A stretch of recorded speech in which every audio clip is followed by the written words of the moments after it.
Morning, everybody. It is the 29th of June, 2022. Welcome. This is our collaborative session for public procurement and public SEM practitioners, professionals, managers, executives, and yes, just very, very pleased. A good number of people have joined already, and just so pleased that Ron Grace offered and agreed to share with us some of his insights on this topic. For those that don't know Ron, he is regularly on the discussions and that we have, and is always asking insightful questions and giving considered perspectives and views. Ron heads up the SEM unit at the National Research Foundation, NRF. And for those who don't know, the National Research Foundation has a number of different entities within it.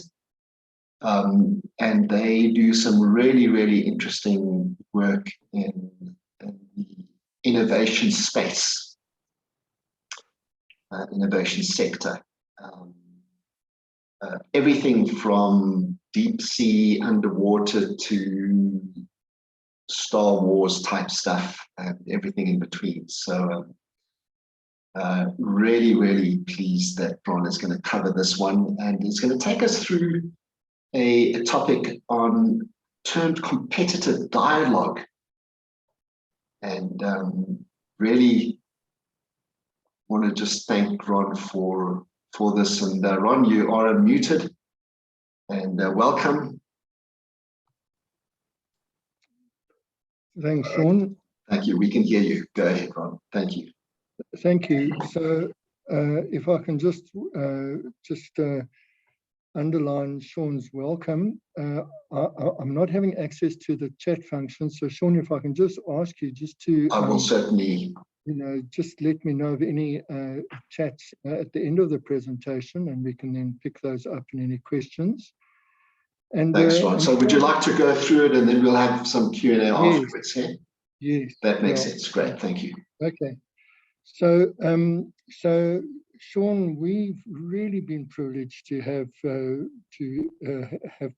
participated in these weekly webinars, this platform.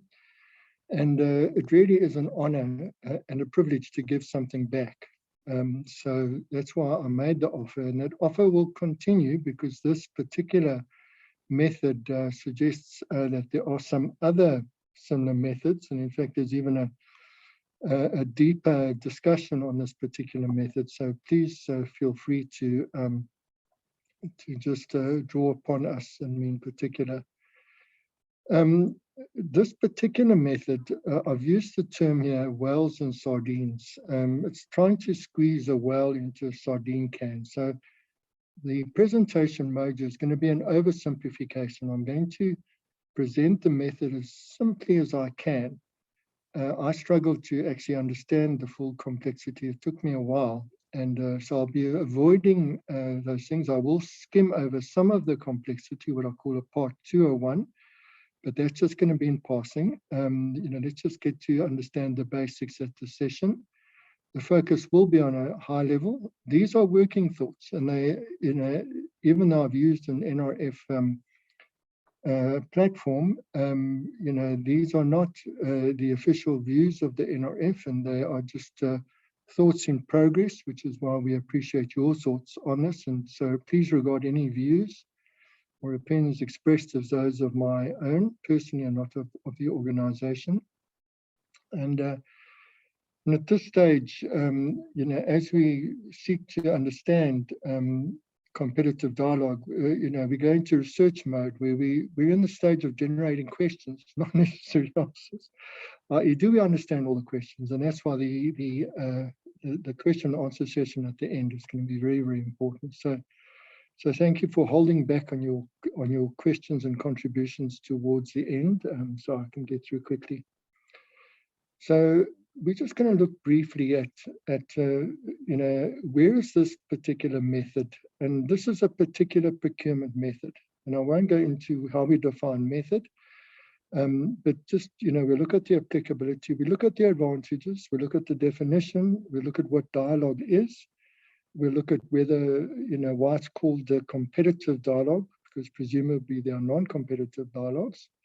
We'll then look at the legitimacy, i.e., is this method credible? Is it legal? Is it compliant in South Africa? I'll gloss very briefly. I know I put 8 minutes aside, but that's going to be reduced to probably 2. Just on the deeper side of this particular method, why it becomes complex, and that's not to scare you off. It's just to give you a sense that it's a lot deeper than the presentation may suggest. And then just look at the trajectory. Where are we at the moment? Where do we hope to go? Are there future research possibilities? Oh dear, my slide. I didn't realize my slide had got switched around here. So legitimacy's come to the front. Let me deal with it quickly. No, I won't do. I'll come back to it. Oh dear, I don't know what's happened here. Sorry, Sean. For some reason, I think there's a facility in Outlook where it hides slides. It's hiding slides, Ron. Yeah. And I'm not sure why. How do I unhide those slides? I had it when I was doing a national treasury presentation. It just some artificial stupidity got involved and just. I suggest just keep it in this mode that you've got now. Just use the page down, and that will work well. Sorry Thank you. about that. No problem. I must have clicked something. The downside of artificial intelligence is there's artificial stupidity. So let's just go briefly through this. So what essentially, so let's just look at its applicability, i.e., is this relevant to our context? Now, we have done a previous presentation on this platform, and my esteemed colleague Lwazi Kongwele was the one who presented, just in terms of the challenges with trying to procure innovation, and of course the particular innovative methods that are available. And whilst we were exploring the full potential of the procurement of innovation, we stumbled across a method that's not just used for the procurement of innovation. In fact, it's a stage before. It's for the procurement of complex items. So, for example, when you're doing a major construction or infrastructure project, when you mean it's complex, and there are a whole lot of criteria in terms of when this method kicks in. But it's this method can be used for circumstances where there's a degree of uncertainty, where the technical solution is unknown, and also where it may not be feasible to specify upfront various aspects. And that's not just the technical aspects, it could be financial and legal. So when we're doing projects that are complex and, normally they would be fairly large, this particular method is very credible, around the world, and it's legal in South Africa. And I'll go into that later with the legitimacy session. I'm just taking a positive view. I'm not doing a critical analysis, but if we look at why it's very popular internationally, it's because it's very flexible, it's very credible, it's legitimate, it's an ideal instrument to close a knowledge gap. We've seen previously that where there's uncertainty, you can't put a specification together if you don't know what's out there in the market. But this particular process actually closes that gap nicely. And of course, it's applicable in a variety of contexts. And I'm using repetition just to emphasize that it's not just for innovation, it's also for complexity. So what is it? So this talk is about talking. So dialogue essentially is about talking. And it's not talking up or talking down, it's talking equally. So I put this definition together. It comes, it's my own one. I'm not sure if it's good or bad, but I struggle to get a good one out there. But essentially dialogue, and dialogue is just a term for talking or discussion. So, you know, so it's a discussion that takes place in phases and goes through on an evolutionary basis. And it's, and I say we because we are keen on using this, that discussion is just not about, you know, the feasibility of a proposal clarifying, but also is a process of developing a particular specification. And for those who say, but we can't have suppliers involved in the development of specifications, let me limit myself and say that there is a degree of co-development. But we write you know, it's the purchaser who writes the spec, but it's only written in its final form after massive discussion. And I'll steer away from the word dialogue because it's not generally used, even though it is a technical term here. I'll go into the detail of dialogue in the next slide. Competitive. It's called competitive because it differs from those forms of dialogue which are normally viewed as non-competitive. Now, I haven't done any research into a particular method called non-competitive dialogue, but I suspect that a clear example of non-competitive dialogue would be the negotiation method and the various variants of negotiation. Now, dialogue and negotiation, there is a degree of overlap, but I'm not going to go into that in this session. So in summary, competitive dialogue is a phased interaction, discussion with qualified suppliers. It's a limited number, and we'll understand why later, in parallel. And I'll go into detail. So we're not talking to all the suppliers at the same time. We are talking to them individually, in parallel. And the intention is to get a specification developed that we can send out to the suppliers who can then bid formally. So it's almost like a multi-stage bid process. So if you're confused, welcome to the club. That's where I was when I started doing this research, and hopefully as I go further, I will decrease your level of confusion. So what is this individual dialogue? What is this discussion that takes place? So we're aware of discussions that normally take place during market research. So, you know, there are a variety of ways of doing market research. And I know, Sean, you've taught us at the NRF about how to do proper market research. So during a market research process, there is a degree of discussion. In fact, there's quite a large degree of discussion. So dialogue takes that discussion, it does that discussion, but it also has an additional level of discussion, which is where we have to select through a competitive process a limited number of suppliers. And why it's limited is because you end up having individual discussions with each supplier. And that takes a lot of time and a lot of effort. And so you have to limit yourself to maybe 6 or so.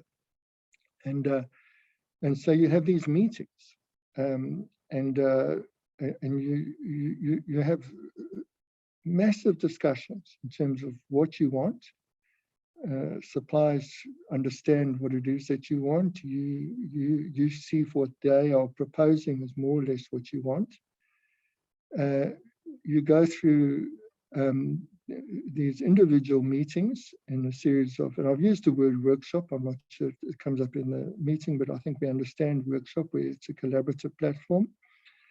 And of course, these workshops are structured based on various elements. So, you know, it might initially focus on the technical side. It might then later focus on the financial or contractual side.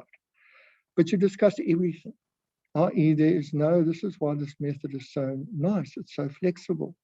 You don't come into a meeting with the general conditions of contract and say, right, done. You know, we are negotiable on virtually any aspect which is not unlawful and not unethical. So, and it's a two-way process. That's why I'm saying it's an equal platform. We don't talk up or down to each other. We talk equally to each other, and the parameters are the latitude, the freedom is fairly broad about what we can discuss. And then, of course, the discussion comes to an end. So,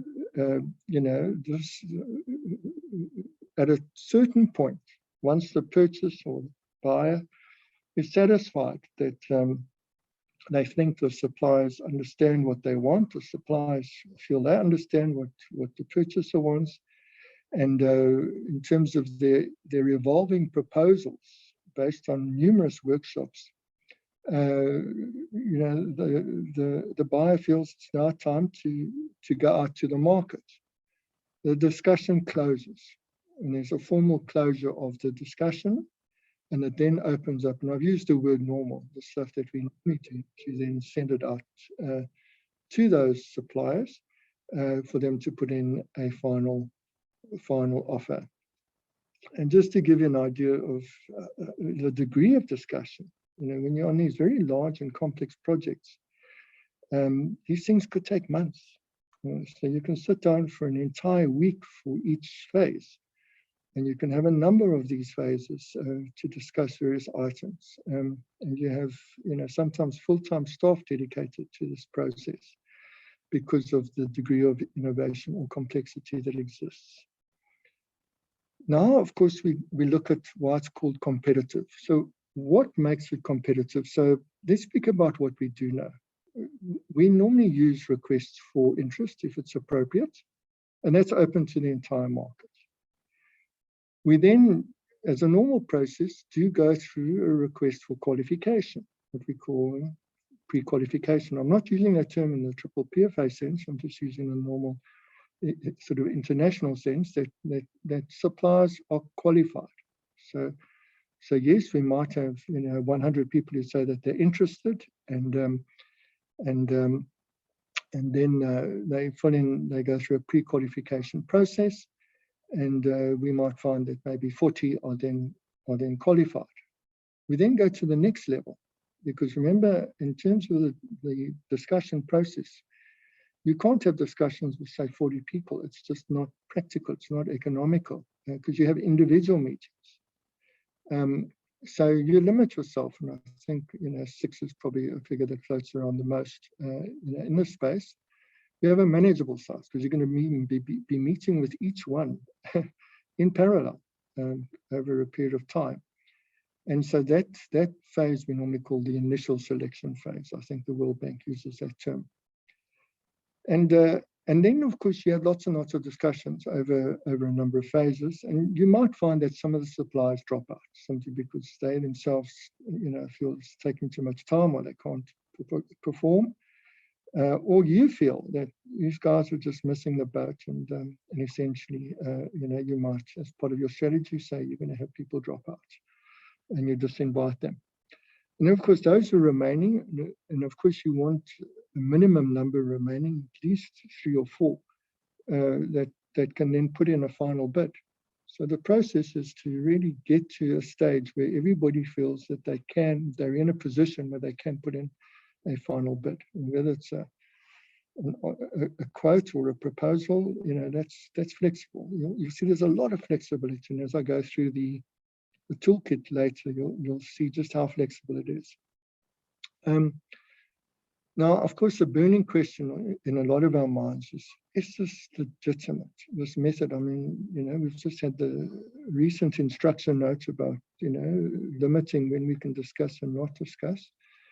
So let's look quickly, and I'm sure there's going to be a lot of discussion at the end on the compliance aspects, and I take note that National Treasury might be here.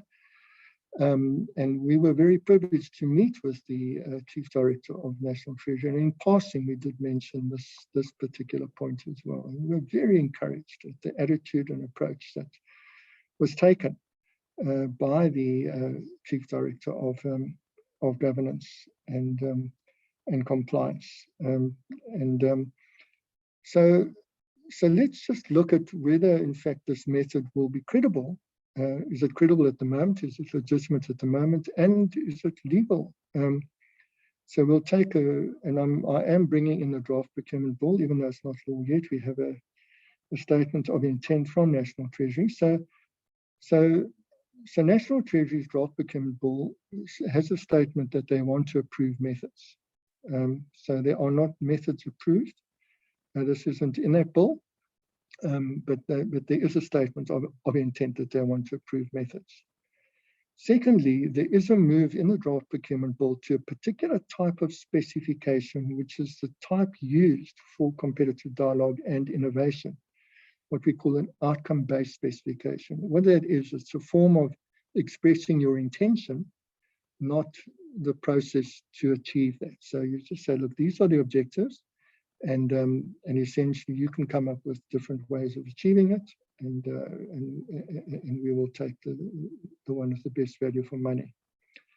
There's a surprising clause in the draft procurement bill as well, in the context dealing with transformation, which implies supply involvement in the drafting of such specifications. Now, we've discussed this in the past on this platform, and I'm not sure if I've read it too quickly or correctly, but it does appear to signal some intent that suppliers are involved. And if so, that's in a line. In fact, the statement in the draft procurement bill is probably stronger than that which occurs in the competitive dialogue literature.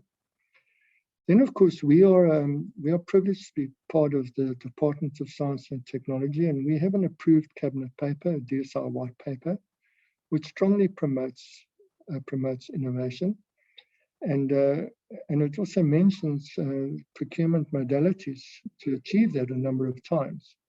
So, in order for us to achieve what our department wants and what our own mandate, our own legislative mandate as part of the National Research Foundation, we have to explore different methods and different ways of doing things.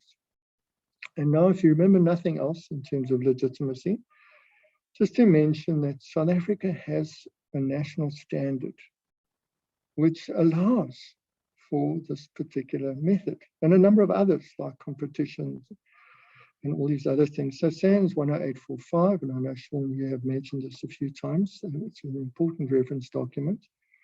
But the CIDB have put this document together. It's just a mirror image of the international standard, and a very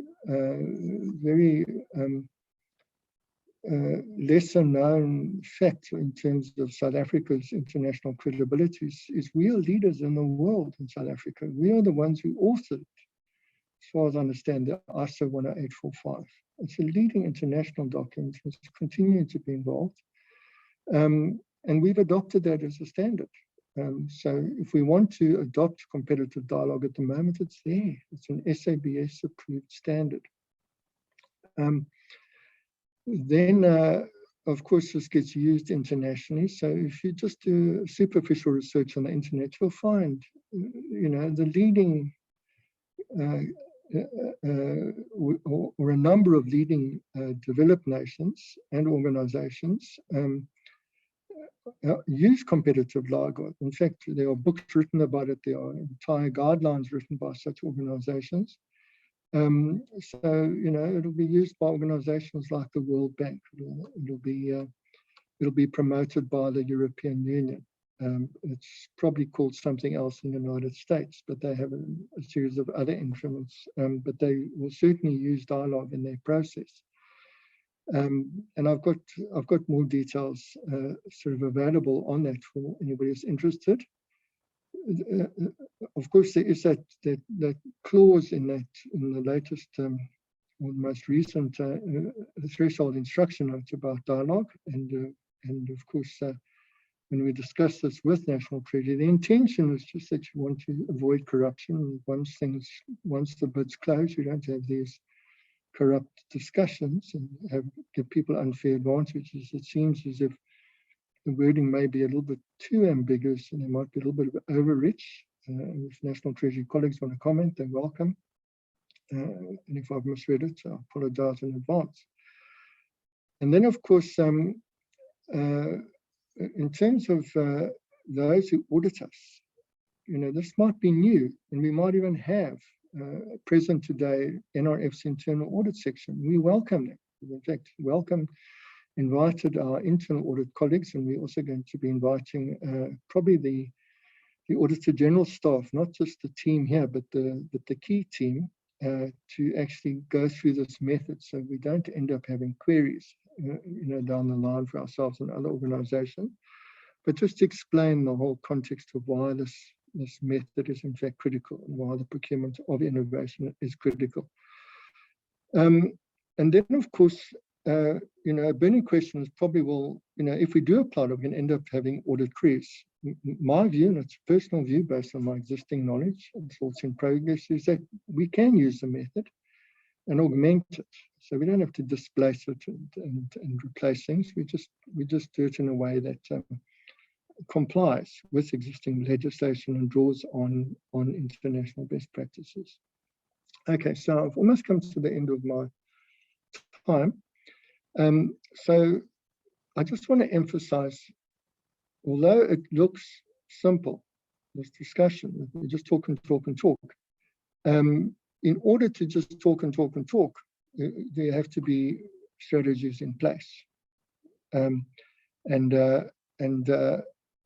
I'm just giving you a taste. I don't want to spend time on this now. We can do it possibly at a future session or offline.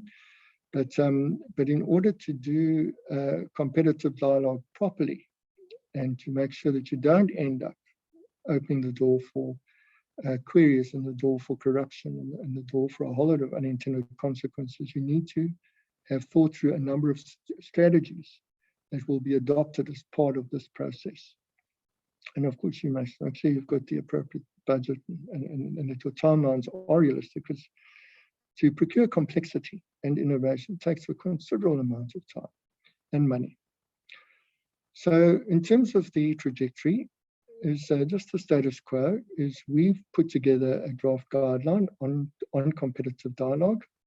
We've had an initial engagement with National Treasury Chief Director, and our staff we've had about 100 comments on our draft guideline. So we've got lots and lots of questions that people want answers to. Future possibilities, it's just one of many methods. It can be used in combination with other methods, or itself is used as a method in combination with others. We are thinking of having an international conference on the procurement of innovation, and this might be one of the key areas. We're also aware that the draft procurement bill, there is a second round of consultation that needs to occur, and we would like to make full use of that. We did in the first round, like written submissions, and in the verbal round, we did say that the draft procurement bill needed a separate chapter on innovation. We still feel strongly about that. And of course, colleagues, if you want to be involved in the co-development of our guideline, we would welcome that. If you want to create a community of practice, we would welcome that as well. And if any of you are thinking of doing research, master's or a PhD, well, we would welcome that. We as an organization do procure innovation on a substantial scale. And of course, we've got a lot of data, and we'd like more and more people to be interested in this area. And of course, we are doing our own pilot project as well. So that's, it's an ongoing project. So it's a great source of data. And of course, we have references. We've done a lot of research in terms of what this method entails. So that's available. So that's the end of my session. Because this process is similar to and or adopts other methods like the request for proposals process, I'd be very interested to hear from colleagues your experience of the research for the request for proposals process, because you'll find a lot of the issues are similar. And of course, I'm going to encourage people to ask lots and lots of questions, in the question time, simply because we're at that research phase where we need to understand what this is, and the more questions, the better. Whether we'll have answers in the short term is another question, but the questions are extremely valuable. So with that, I'll thank you and hand back to Sean. Thanks very much, Ron. Thank you. Fascinating. So I put in the chat, and please, you're welcome to either raise your hand or unmute or put a comment in the chat if you do have a question. So Ron, this is a formal bidding process that doesn't start with a specification. It starts with an invitation to bidders to be involved in developing the specification. Now, I'm cautious about using the word involved in developing a specification. It could be misinterpreted. Very good. But to say that is that we have a statement of intent and we have objectives. Okay. And we want bidders to be involved in the process of how they feel they can meet those objectives in terms of various proposals. Okay. Okay. Is this a form of market research? Sean, or anything from your side? Is this a form of market research? Is this researching what is out there, or you've already done some research to say there doesn't seem to be something off the shelf that we could buy, but we have this problem that we want solutions for. Please come and talk to us and let's see if we can. Is it Ron? Okay, so Sean, maybe I suggest you put off your video because you're not always that clear.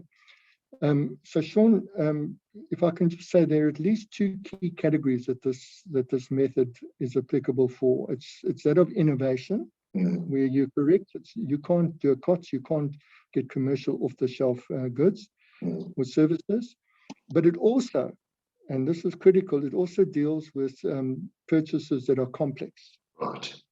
So, in fact, it was developed, I think, more in the area where complexity was the issue. It was only the sort of innovation people who piggybacked on it as a method. So when you've got something that's very complex and you don't know what you don't know, or you maybe do know what you don't know, or you know, there's a huge degree of uncertainty. And there's a need to get further information, not just on the market research side. Remember, you can do your normal market research and then do a normal procurement. You know, this one has its own, high level of market research, which is a normal phase. But this is, but you then have the further phase where you then dialogue, talk with, partner with those who are interested in putting together final proposals. Thanks, Ron. Abigail? We'll go to Abigail and then we'll go to Sinatemba. Hi, Abigail, you can unmute. Good morning. So I'm not hearing Abigail. I can see she has unmuted. There we are, Abigail. Something coming through. There we are. There, we can hear you now. Go ahead, Abigail. You can hear me now? Yes, okay. Thank you. Okay, thank you. Yeah. Good morning, Sean, and thank you, Ron, for a very interesting presentation and process. I joined the session. Perhaps maybe the question that I want to ask you addressed it earlier on. So I want to find out how does this process start in an entity if we want to engage in this kind of procurement method. As I was listening through, I was thinking that this could fall under a closed tender process. Is my assumption correct? And because I was wondering, how would you identify these suppliers that you want to engage in this process? Or is it an open invitation that goes out in the market and then you then start the process of engaging with those who have expressed interest to go through the process with you? Okay, Abigail, so this one's an open process. So it starts off very open. And then over time, it becomes more restricted. So it then becomes closed. So this is not something we would regard as being a sort of other means or a deviation, because you're not limiting yourself up front. You're very open up front, and that's normal for when you go through a normal request for proposals, etc., etc. So it's and that's what makes it competitive. It's open to all, and then of course you narrow it down to those who are qualified, to those that are a practical number, etc. Thanks, Ron. So I think, Abigail, it sounds like it starts off with as you said, an invitation, an expression of interest, and then that defines it as being an advertised competitive bidding process and not an other means. Correct. Thanks. Thank you. Thanks, Abigail.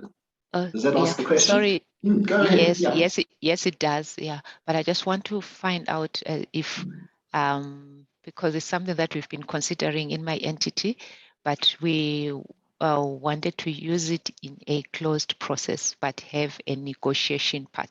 So it will be just taking the process of negotiation.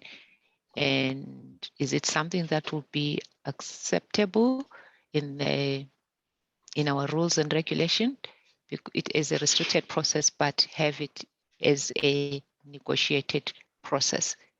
So that's a different process entirely, Abigail. That would be a negotiation. So rather go the negotiation route and don't call it a competitive dialogue route. What is the main difference there, Ron? So again, that's SANS 10845. Negotiated procedure. As does the international legislation. So with the negotiation process, normally it is closed. You say, look, there are only some people or some suppliers you want to negotiate with. So it's in the one variant, it starts off as closed, and you end up just negotiating. So that's a very different one. The whole emphasis is that you feel that there are only a limited number who can give you what you want, and you don't want to waste time with all this open stuff. You just want to go straight into negotiation. It's a method that is not looked on very highly, because it's almost like a last resort. And of course, that in the hierarchy of suspicion, wherever you go to, if you go for a sole source, well, you're okay. But this sounds more like a single source. And of course, nobody likes a single source unless it's a last resort. And a single source, by definition, is that there are a number of suppliers who can do it, but you're asking permission to only deal with a select few for various reasons, and you might enter into then a negotiation process with them. Thanks, Sean. Thank you. So let's Senatemba, you had your hand up, and then we'll go to TK. Okay, good morning, colleagues. Good morning. From the presentation that Ron has tabled for us, I've got only just two questions. Is there any part of during the process wherein those who have been approved to be participating in the developing of the specification are prohibited from participating in the very same process? Once now the process has been finalized, the spec is done, now we're going for the competitive bidding. Are they excluded from participating? That's number one. Secondly, how do we then protect the issues of collusion wherein others would participate in that? And just because if, for instance, they are prohibited from participating, then they would also share that information to some of their friends who might also have an unfair advantage when it comes to participate, because they would be privy to the information, since the other guys were part of the actual development of the spec. Thank you. Thanks, Senator. But Ron, do you want to take that? That's Okay. good questions Okay, there. so, yeah, so again, maybe the expression that there's a co-development of the specification would have led to this perception. It's the purchaser who is developing the spec, but he's doing it in consultation with the market to see that in fact it's realistic, it's achievable, it's it can be done within budget and within the various constraints. It's the purchaser who is accountable and responsible for the spec. So this is not a situation where we are saying that suppliers develop the spec. But if you look at the wording of the draft procurement bill, interestingly, it implies it, which is interesting. So no. This is not where we're drawing in people to develop the spec. We are drawing up the spec, but it's not like a normal spec. Normally you would draw up a spec and the market would respond. In this case, we don't have a detailed spec. We just have an idea of the high-level objectives, and then and we may leave those high-level objectives right through the process. And when we do the final request for quotation, it may still be those high-level objectives or slightly tweaked based on what the market response has been. So in terms of those who participate in the discussion, the intention is that a limited number who participate are the ones who are able to then put in the bid. The only instance in which you would prohibit those from putting in a bid is that if your strategy says, look, if we're going to appoint 6 at the beginning, but we're going to find during the process 1 or 2 might drop out from their side or our side because it may not be practical for them to continue because they're just not getting it, and they are just not coming with any. We don't get a sense of confidence that they are going to be able to achieve the objectives. You could, of course, in terms of your strategy, saying you're not going to have anybody drop out. Then in terms of the collusion, is that obviously we don't want any hint of impropriety anywhere in this process. And it's, this dialogue is topsy-turvy compared to a normal procurement process. Normally we know what we want. We even have a detailed technical spec. And then the person just quotes. But now we are doing it the other way around. We are uncertain as to what the market can provide. We're getting that particular information and having a lot of discussions about what would be acceptable to the market or not to make this process achievable. And of course, there'll be a huge degree of confidentiality and non-disclosure agreements. And also, there's one part I didn't emphasize, but part of the strategy is that your dialogue is with each individual supplier. It's not with the group of suppliers. So their particular proposals are protected and are confidential. Nobody except the organization involved has full sight of all the proposals. So an individual supplier will have their information. There is another theoretical possibility, which I haven't explored, but I can just mention it in this context, is that when you go out for the final bid, and you close the actual discussion or dialogue, you can, of course, open it up again to the entire market. But that has an impact on a whole lot of other things. So, this thing is very flexible in terms of how you structure it. Thank you, Sean. Temba? Okay, thank you, Ron. So in essence, basically, what gives you the idea in terms of how to go about with these discussions is dependent on those who have responded to the open invitation initially. Hence, you are speaking about those who might have fallen short during those private discussions and the development of the spec. Then subsequent to that, in that as well, since these will be individual dialogues and protected by the NDAs, then that's when we can be able to that's why maybe you can be able to invite even the very same guys to participate, because at least now you are able to get a sense of saying that from this innovative issue that I want to get, these are the people who can be able, who have assisted in developing this, and these are the people who can be able to ensure that the overall objective is achieved. Is that the correct understanding? Okay, so I'm just moving away from the idea of developing. Essentially, they are developing their own proposal, and yes, the normal default is that you only invite those who have participated, to actually put in a final bid. Okay, thank you. Senator, thank you. TK, and then we'll go to Tandi. TK.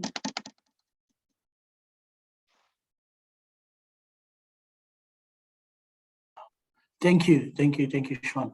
I think Senator and covered most of my questions. I was a bit worried as well with the issue of the spec being drafted together with suppliers.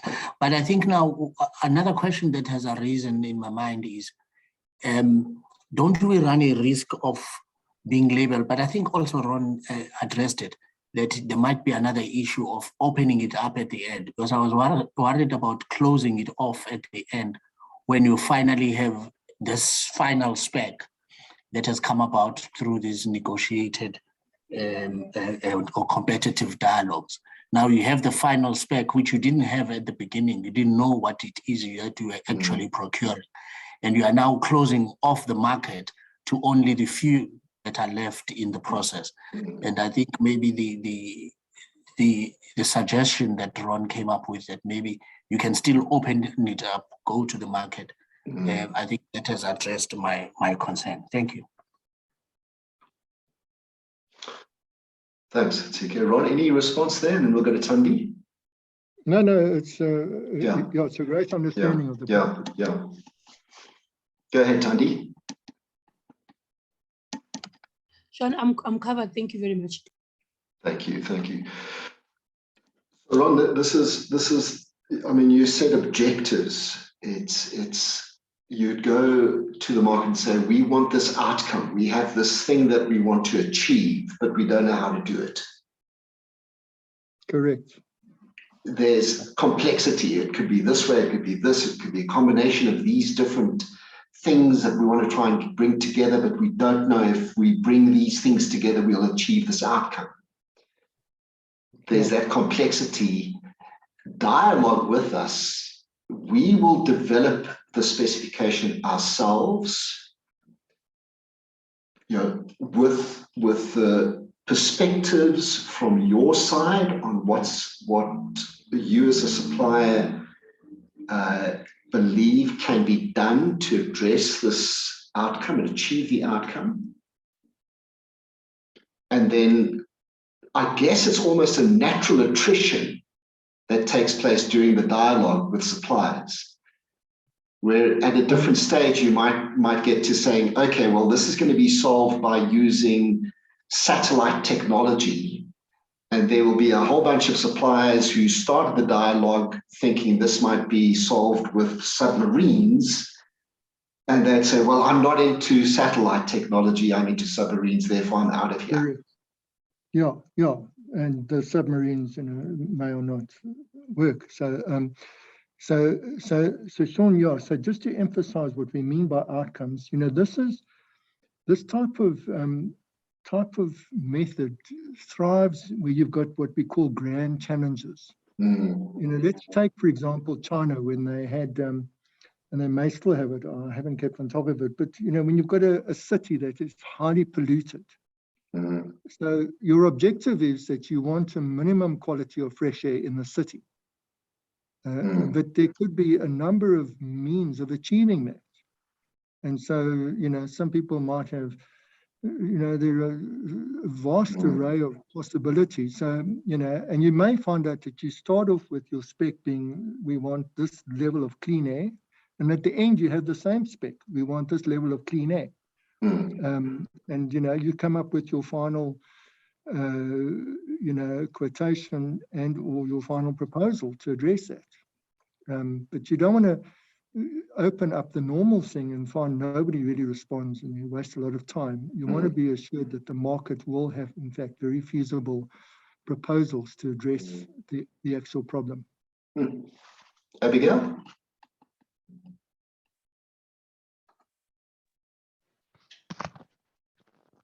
Just a quick question to Ron. Is this process different from the competitive negotiation process in the P procurement process? So let's just separate out. So you've got competitive negotiation as a method, and then you've got, and I assume by what you mean by B is public-private partnerships as another method. Am I correct, Abigail, that I've used P correctly? Yes, you're correct, Ron. Yeah. So when we look at both of those as methods, we must remember that we're speaking about two categories of methods. So a negotiation as a method will have a number of variants.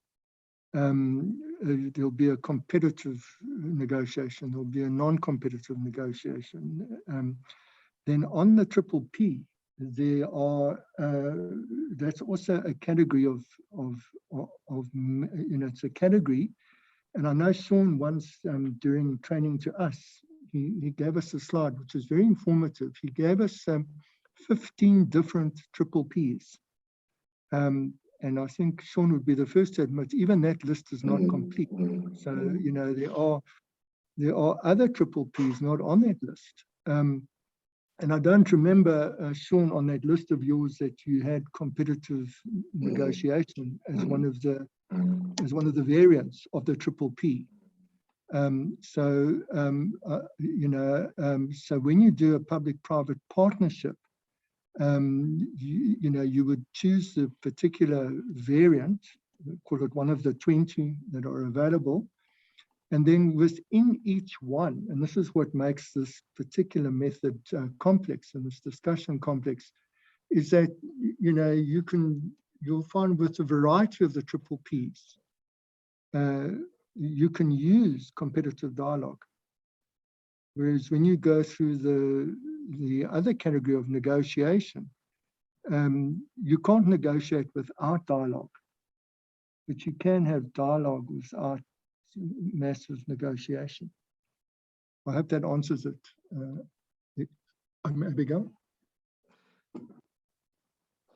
So, Ron, if we took Abigail's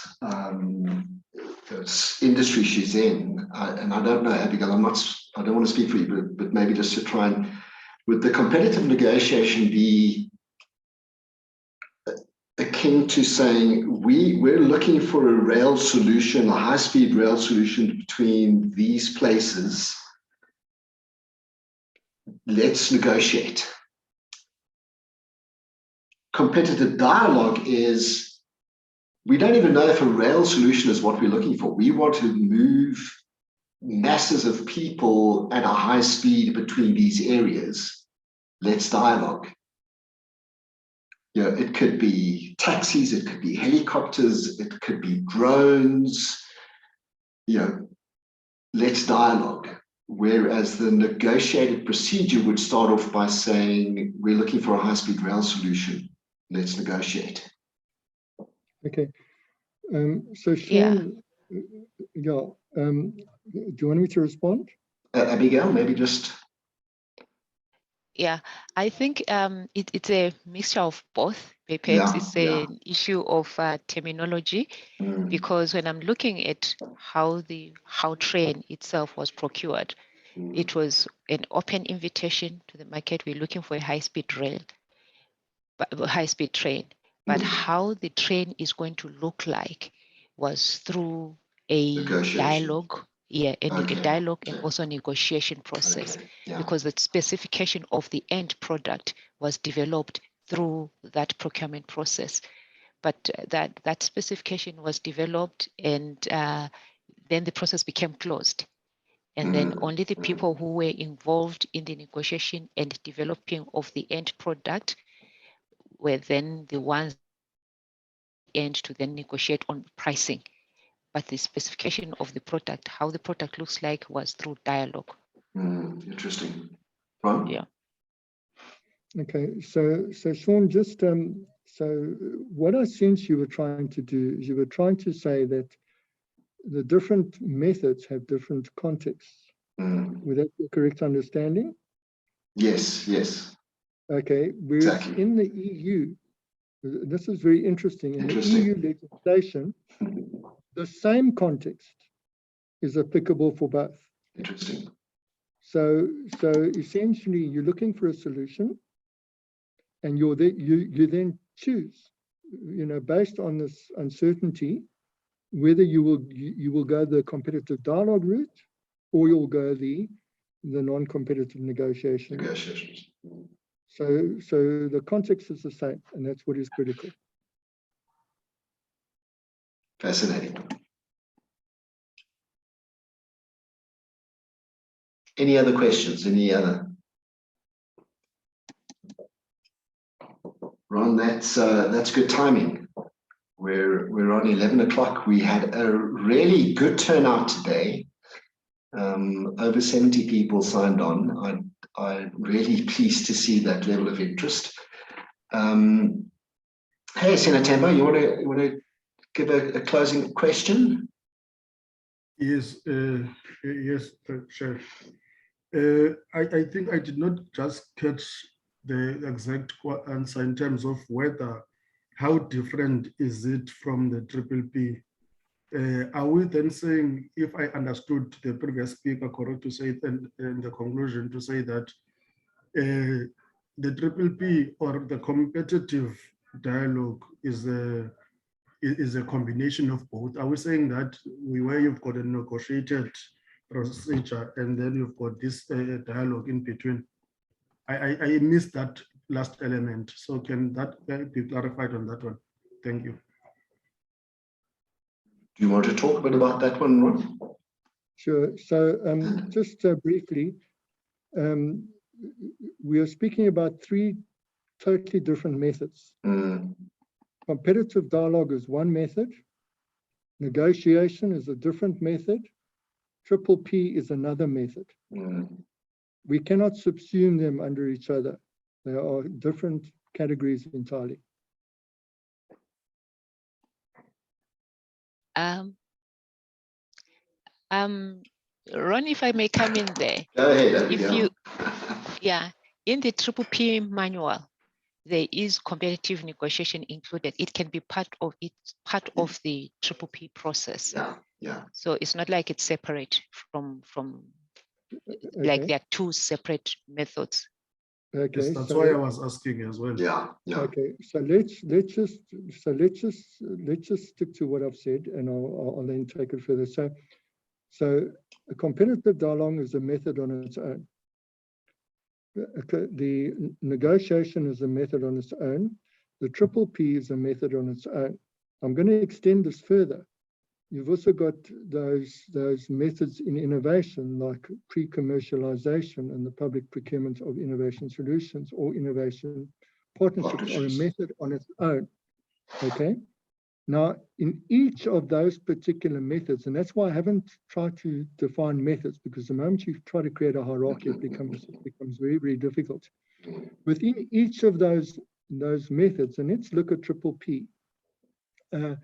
So Triple P can then draw in another method. It can draw in, for example, a framework agreement. It can draw in a competition. It can draw in negotiation. It can draw in competitive dialogue. You've got what is called then a basket of methods. So, it's, and that's where, we have to be careful about subsuming the one under the other. A public-private partnership is not necessarily the same as negotiation. A public-private partnership is a particular way it's a particular method, and within that method you can draw in other methods. And you have a choice of a whole lot of them. And you can use a number of them in combination. So they're not mutually exclusive. Not necessarily. But you can do competitive. You can do competitive negotiations without ending up in a triple P. Correct, and you can do a triple P without a competitive dialogue or without negotiation. But you can bring them together at some stage if need be. You can, and of course, depending on your variant of triple PE that you adopt, I suspect that a number of the triple Ps do have a high degree of negotiation needed, but they would probably also have a high degree of dialogue needed. Fascinating. Ron, if anyone is keen to, I mean, you opened up the offer to perhaps participate in developing the guideline, or maybe a community of practice. How could they get hold of you? Sean, from what I'm hearing from the discussion, and maybe we should just leave aside your question and suggest a different question. From this discussion, what I'm sensing is that there's probably a broad discussion needed about methods, about the variety of methods that exist in procurement. Because that was also where I was very confused in the beginning, in terms of, is this a method, is it an approach, is it this, is it that, is it, a lot of people conflate a triple P with a competitive dialogue or a negotiation, or in the States, for example, they have a thing called an other transaction authority, which they also use synonymously with the term triple P.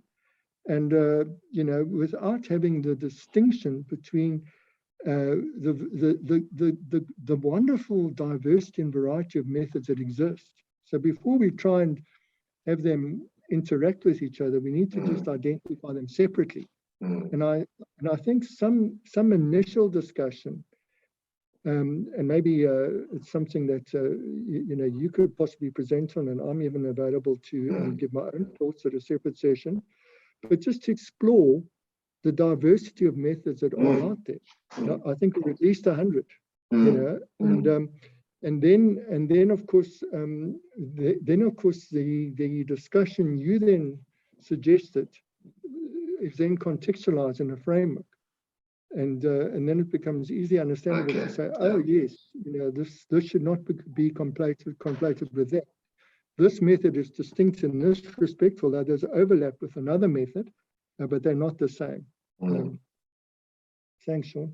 Very good, thanks, Ron. Senator, I see your hand is still up, but we'll go to Lindiwe. Oh, sorry, no, it wasn't. No problem, Senator. Go ahead, Lindiwe. Welcome. Yes, thank you, Sean. I just wanted to ask Ron whether are we flexible enough to also maybe make this presentation to any of the colleagues at their respective departments or institutions, should they invite us to come and make presentation?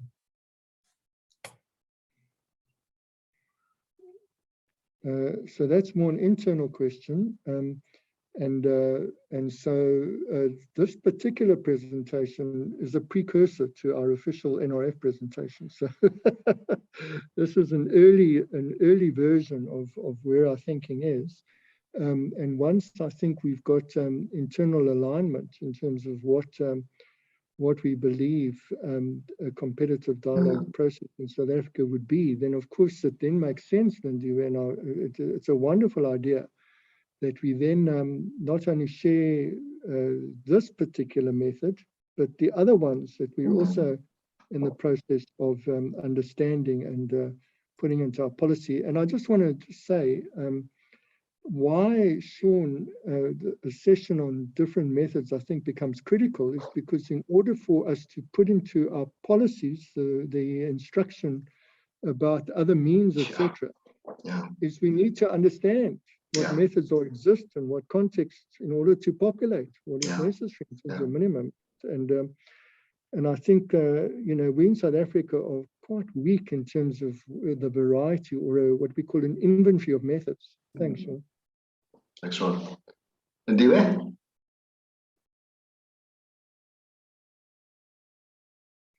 I think you covered. Yes, Sean, I'm fine. I'm covered. Thank you. Thanks, Lindiwe. Thanks for the question. Thank you. Well, just Ron, as you say, this is probably the start of a dialogue on methods. And just wanted to thank you for the time you've put in to prepare this, for sharing your thoughts. And we will certainly then schedule some time in the future to have that broader discussion on those methods. Thank you, Ron. Any closing comments? I've not got a speaker for next week firmed up yet. There's some options we're looking at, but we'll certainly let you know. And we will get this onto the YouTube channel for those that might be interested. And just again, thank you very much. Thank you to all those that have asked questions and contributed, and thank you very much to Ron for your time and for your insights, Ron. That's a pleasure, Sean, and maybe we can just discuss after this meeting 3 minutes, because I have an idea about next week. Good. Thank you. And we could certainly, whoever wants to discuss, be part of that discussion on what we do next week, you're welcome to stay online. What I am going to do, just